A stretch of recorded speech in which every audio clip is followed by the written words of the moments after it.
Hello again, everybody. Welcome once again to another episode of the Tigers Baseball Podcast. This episode being recorded on Sunday, August 18th, 2024. Happy birthday to my big sister. She's old. Happy birthday to Kevin McGonigal. He's not nearly as old as my sister.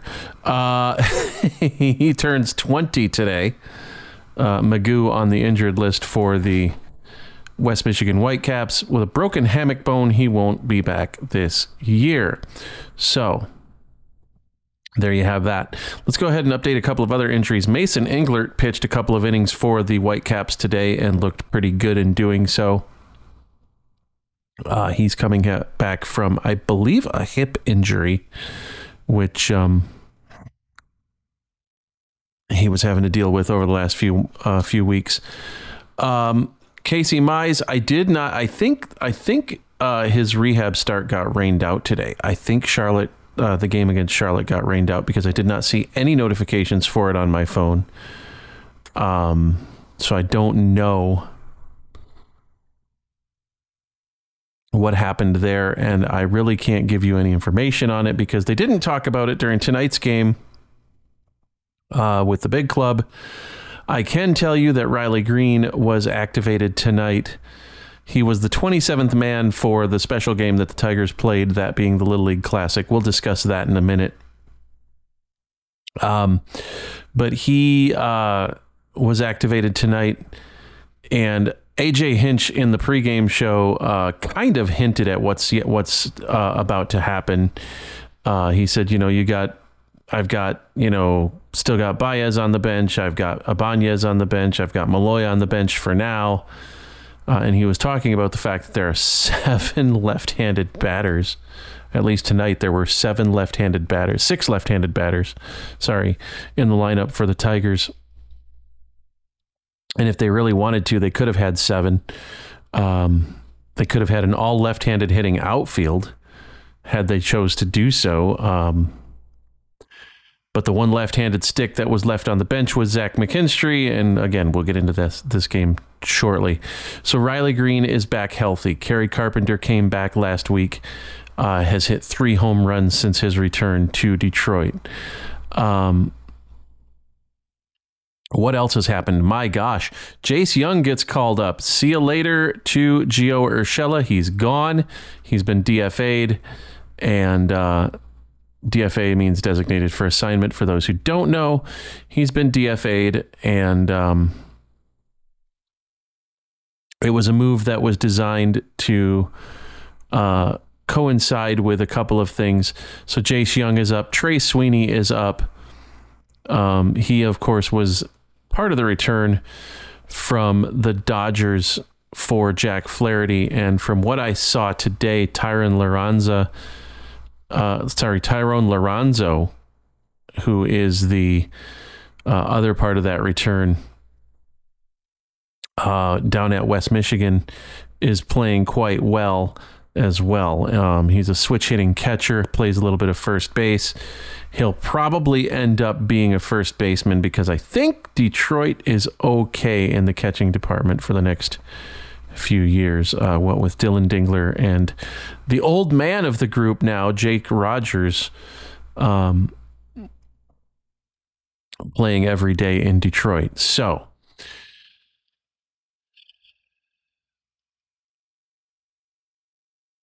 that's your injury report. Quick minor league update. I did, like I said, check out the West Michigan game. I also checked out a bit of the Erie Seawolves game today.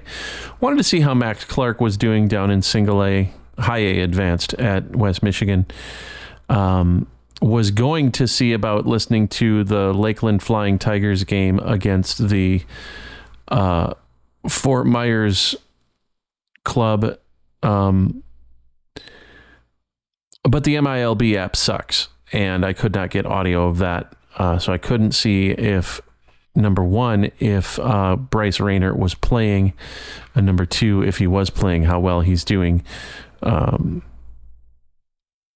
in Florida. So sadly, that's just the way of it. There's not much I can do about that, but it is what it is. So if I really want to check out his stats, I can go into the MILB app and have a look, but I'm just not there yet. So So I checked out Erie, and Jackson Jobe happened to be pitching today. And it was his second time seeing the Akron Rubber Ducks, the Cleveland Guardians AA affiliate. And so it was his second time checking those guys out. And this week, and this again points to he's not ready to come up to the big leagues. Those of you that are still clamoring for Jackson Jobe, don't be surprised if we don't see him next year. Don't be surprised if we don't see him in 2025. We might just see him in 2026, but not before then, possibly. And I wouldn't be surprised about that. And I wouldn't be disappointed in that if that was the case. And here's why. Jackson Jobe's final line today threw over just 100 pitches, 5 1/3 innings, allowed 2 runs on 3 hits, 4 walks, 7 strikeouts. Now, the 7 strikeouts is great. The 4 walks is not. The 2 runs on 3 hits is livable. You can win a lot of games giving up 2 runs on 3 hits in 5 1/3 innings and striking out 7. But it's the 4 walks that concerns me, because those 4 walks, that's 16 pitches more that he threw that he didn't have to. So now you're down to 84 pitches. And at 84 pitches through 5 1/3 innings, maybe you can get another couple of batters out of that and go 6. Maybe if you're really efficient, you can go 6 1/3, 6 2/3. So he hasn't learned how to be efficient with his pitches yet, and he's still developing a lot of those pitches. He's still developing the changeup. He's still developing the cutter. He's still developing little nuances on his slider, which is what got him to be the 3rd overall draft pick in 2021 in the first place. So he's still developing all of that. And so for Tigers fans, I think to wait a little longer is not a bad situation. It's not a problem. So there's that. Tonight's game, so this part of the podcast is kind of what the podcast was originally going to be. It was going to be a daily statement on games, my thoughts at the conclusion of every game. And I thought, you know what, that's just 162 podcasts that I don't want to do. And my wife agreed with me. So we decided that we're not going to do that. Tonight's game was the Little League Classic, and I think this is one of the coolest things that Major League Baseball has done in a long time. The Little League World Series kicked off today, and it is literally a World Series. There are 10 teams from the United States.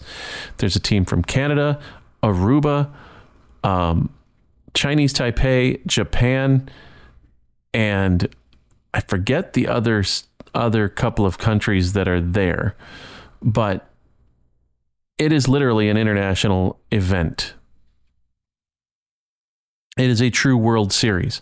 It's not like the College World Series or the Major League World Series where there's not any other world representation, especially in college. It's a you know what? It's an actual true World Series, and I appreciate that. I think that's great. So every year Major League Baseball does a game in Williamsport at what was a rookie league baseball stadium, and it has now been converted. They only play in that stadium once a year, and that's for this particular game. So the stadium only seats 2,300 people. And Detroit was the home team this year. So Detroit gave up a home game. Major League Baseball must have compensated them well for that. But they gave up a home game for this series, or for this game. Those 2,300 people that were in the stands for this game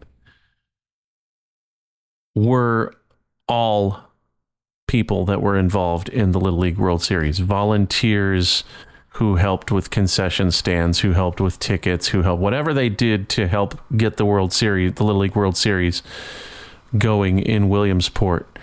Umpires, Little League players, all the teams from the Little League World Series were there. All the umpires were there. Volunteers and other staff for Little League Baseball were there. So it was 2,300 people. There were no home fans, away fans. There were some Yankee fans there. There were a few Tiger fans there. But generally speaking, it was a pretty impartial crowd that just loved the idea of being able to see a Little League or a Major League Baseball game. And they didn't have to pay a dime to go see it. And to me, that's one of the coolest things that baseball could do. That's one of the most awesome things that baseball could do. On to the game. The Tigers won it 3-2. They took the series from the Yankees 2-1. They are 61 and 64. They're 3 games under 500. Their run differential is 3. They've got a -3 run differential right now. I'm telling you, folks, this team could catch Kansas City. Doesn't necessarily mean they're going to make the playoffs as a wild card. Kansas City may not necessarily make the playoffs as a wild card. Kansas City's schedule is brutal. They've still got the Yankees and Boston and Baltimore and Cleveland and Minnesota to play. They're done with the White Sox. Detroit's got 7 more against the White Sox, 4 of them this week. Detroit's got the Cubs. They're not going to play well in San Diego. They're not going to play well in Oakland, but they've got the Angels next week and they got the Red Sox after that. I really think this team could actually make it and finish in 3rd instead of 4th and finish above 500, which is what we like to see. So now we're going to move on to the moves that were made. As I said, Trey Sweeney and Jace Young called up on Friday. Bly Madris got sent back down to the minors yesterday because Spencer Torkelson came back yesterday. Torkelson went 2 for 3 yesterday with a double, a triple, and a run scored. So it looks like he might have figured some things out down in Toledo.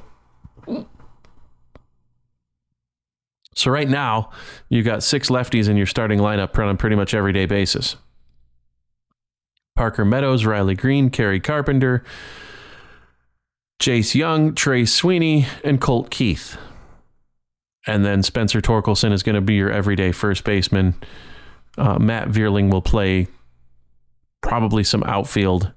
And Jake Rogers and Dylan Dingler are going to split the catching duties. Those 6 left-handed players that I was talking about are all all 24 or 23 or 24. Spencer Torkelson is 24 years old. So 7 of those 9 players are 24-year-old or younger players. Jake Rogers is the old man. He's the sage. He's the graybeard. He's 29. Boy, do I feel old.